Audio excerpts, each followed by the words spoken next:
Hey everyone, welcome to the first episode of my new series where I'm going to be looking into different movies and TV shows that are based on real life.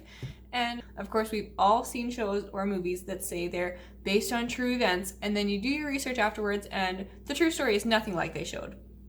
Now, I don't know about you guys, but I love these kinds of movies, and I'm always frantically Googling afterwards to see, okay, what really happened? Is that true? And if you guys are like that, you've come to the right place. We're going to be looking at a whole bunch of different TV series and movies, and we're going to start with The Crown, starting on season 4.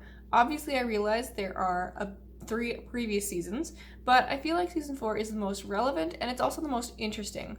Maybe I'll go back and do the first 3 seasons if you guys are interested in that, so definitely leave me a comment below and let me know, and I can definitely go through those ones as well.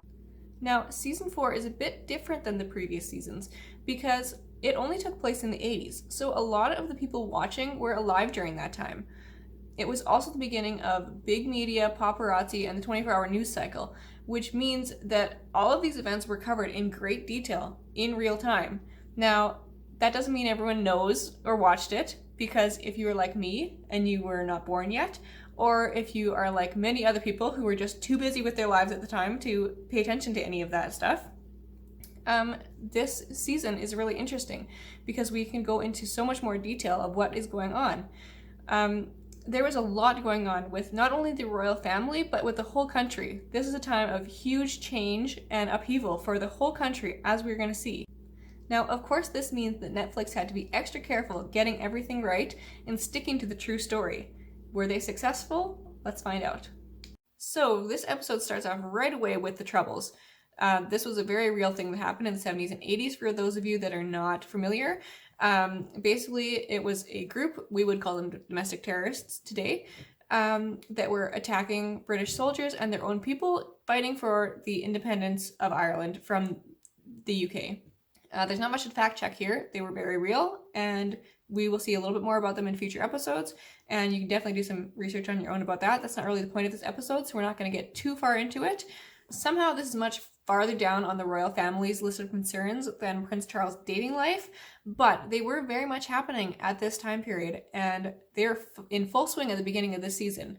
The royal family doesn't seem too concerned. They're continuing on with their lives as usual, unmoved completely or unaffected by the difficulties their country is facing. And the IRA is bombing their own people, attacking British soldiers, and causing all kinds of problems. And the royal family doesn't really react to that. I think they didn't want to react because they didn't want to give any credibility to them or give them any reaction. But at the same time, it really is the beginning of a season that will remind us how very removed the royal family is from the rest of the world. And they're going to be reminded very quickly with the death of Lord Mountbatten. Now, of course, with the Troubles comes the assassination of Lord Mountbatten, Prince Charles's great uncle and closest friend and mentor. We already saw in the previous season just how close Prince Charles is with his uncle and how much he relies on him. His own relationship with his father is very strained, and actually Prince Philip has also used Lord Mountbatten as a father figure throughout most of his life. You replaced me as father to you.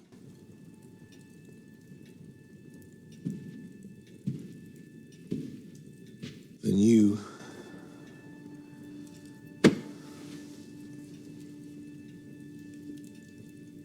replaced me as son to him. Both of them had strained relationships with their fathers, and Lord Mountbatten stepped in and was the father figure they both needed. So, of course, his death came as a huge shock to both of them. Now, unfortunately, Lord Mountbatten really was killed when his fishing boat exploded from a bomb planted by the IRA while he was fishing with his family in Ireland. His grandson, mother-in-law, and a friend that was running the boat were also killed in this blast. Now, there's no evidence that the stern letter Charles received after Lord Mountbatten's death was real. Instead, I think that was an agent that the producers used just to show us what Lord Mountbatten and Prince Charles had been talking about all this time. We already saw a little bit in season 3 that they were discussing how, Lord Mountbatten wants Charles to find a sweet, innocent, young, inexperienced girl to be his wife. Of course, they want someone that's inexperienced, as in they haven't had a boyfriend before, because you don't want them to have, all of a sudden they become the queen, and this ex-boyfriend shows up with who knows what information about her, or pictures, or who knows what he could have. So that was very important to them.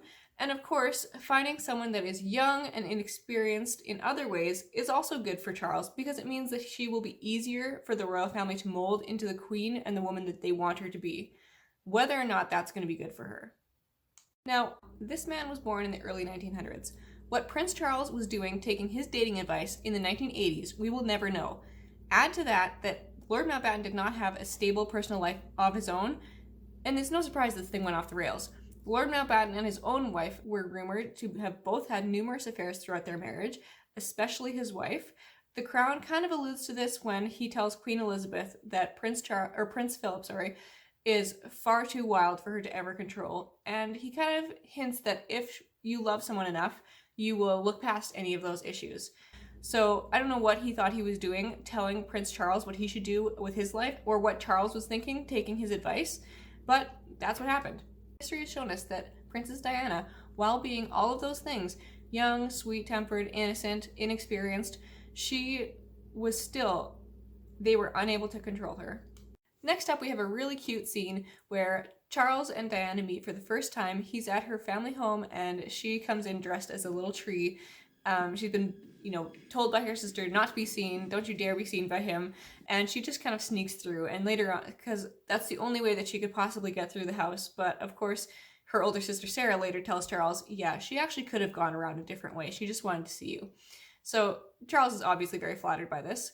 In reality, she did meet Charles when she was 16, and he was at her house to go on a date with her older sister.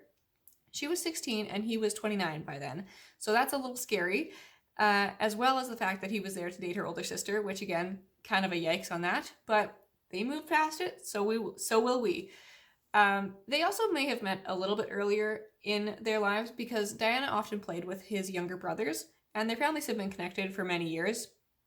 But as far as older adult-ish meetings, official meetings, it was when she was 16 and he was 29, and she probably wasn't dressed as a tree either, because according to the princess herself, they met in the middle of a plowed field.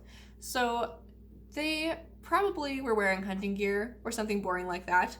It's kind of a good reminder of just how much younger she is, kind of gives her that real sweet, innocent vibe, just like Charles wants, and just like she really was, especially at such a young age. Charles later said that she struck him as being very fun and lively, and she said that she was amazed by him. Of course, they were still married when they made those statements, so kind of read into that what you want. So this was in 1977, which is the only time this series jumps back that far. So it's a little bit of a time jump, but that's okay. Now, of course, after Sarah, the older sister's relationship with Charles ended, after Sarah told a magazine reporter that she wouldn't marry Charles if he were the Dustman or the King of England, the two did not meet again until 1980, when Diana was 19 and Charles was 32. Again, that age gap is still enormous, and, especially when you're that young, that's pretty scary. But Charles was immediately taken with her warm, sympathetic nature towards him. They met at a party, and she told him how sorry she felt for him and how sad he must be, because his girlfriend had recently broken up with him, and his great uncle, Lord Mountbatten, had just been killed. And as we know from 4 seasons of The Crown, warm and sympathetic is not something Charles is used to. So when he got that from her, of course, he was really into it. She had later said after that, she couldn't get rid of him for the rest of the night. But, that was after they had been divorced. Probably at the time, she was thrilled. Who wouldn't be? He's literally the, future King of England. That's kind of a good thing if that man is very interested in you. Last of all, it's time for the Queen and her new Prime Minister to meet for the first time. This is Margaret Thatcher's first appearance in the series, and I think that this season covers her entire time as Prime Minister, which is an impressive 11 years. As we know, the Queen always meets her Prime Ministers for weekly meetings. It's a little tense for these two as they meet for the first time. They right away have opposing personalities, and it's just a little tense as they feel out the power dynamic between them. This is the first female Prime Minister that the Queen has ever dealt with. And of course, she tells the Queen right away that she doesn't have any time or interest in women being in charge. But I have found women in general tend not to be suited to high office. Oh, why is that? They become too emotional. I doubt you'll have that trouble with me. Which is a bold thing to say to the Queen, who is a woman in charge, but that's what she decided she should say. So she was impressed by the Queen's knowledge of politics and guessing her cabinet correctly, which, I mean, you are the Queen. I hope that she kind of knows what's going on in politics a little bit. Unfortunately for us, this part's a little tricky because these meetings are strictly confidential between the Prime Minister and the Queen. There's no transcript or any record kept of them, so we will actually never know what was said in any of these meetings. But we do know from, the other interactions the Queen and the Prime Minister have had over time that their personalities do not exactly line up very well, so things between them are always a little bit tense and a little bit awkward just because neither of them really knows how to handle the other one, and we're going to see more of that in future episodes here. So as you can see, this episode stayed actually pretty true to life. Of course, they had a little bit of added drama with Charles and Diana meeting, with the whole cute little tree costume. And honestly, I think that was a nice touch. It's a nice reminder to us of just how much younger Diana is than Charles. He's, almost 30 years old and got his life kind of in order. And she's literally still in high school doing plays. It's such a big difference in where they're at in their lives when they first meet. And it was just a cute little touch. So I think that was actually not a bad thing to do. The letter, same thing. It's not accurate, but again, it's such a nice touch to remind us what was going through Mountbatten's head. Of course, they talked about it in season 3, but it was a really good reminder for us in season 4 because it's been a long time. And the Queen and the Prime Minister, tense, awkward, we will never know. So let me know what you think in the comments below. Did you think this was a good showing for the first episode, a good start? Or did you want to see maybe some more added drama? What do you think? Let me know in the comments below. Make sure that you like and subscribe to my channel if you want to see future episodes here. I'm going to be posting probably every week. And I hope I see you again for more.